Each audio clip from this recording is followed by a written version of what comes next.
Adobe just added a new bidirectional gradient. People are complaining that it's only in Camera Raw and not in Lightroom. Silly goose, it's really easy to do it in Lightroom Classic. Let me show you right now. First of all, we're just going to quickly start in Photoshop so I can show you the setting that was added to Camera Raw that wasn't added to Lightroom yet. So if we're here inside of Photoshop, we're going to choose Filter Camera Raw. Now we want to add a gradient, so we're going to go to the Masks button, and then we're going to choose a linear gradient. And let's just drag to apply a gradient.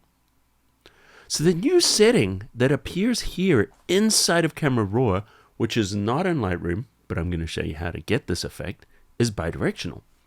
Notice when we do that, so it limits it to this strip right now. And if you don't see the mask the same way I do, just turn on Show Overlay and Color Overlay. Now, this is useful because I can do things like increase the exposure and the color temperature. And let me just turn that overlay off. And we can see we get something that looks like a shaft of light. And we could move this around if we wanted.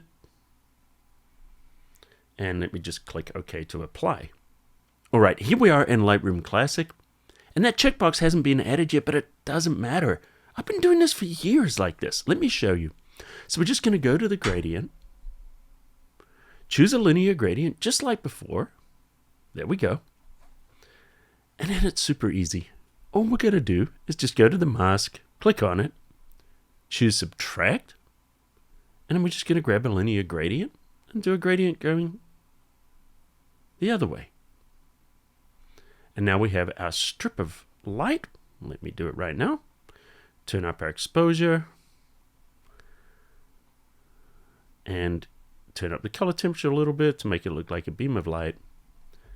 There's our mask. And I can drag it around just like I would in Camera Raw, except we're in Lightroom Classic. So I hope you found this useful.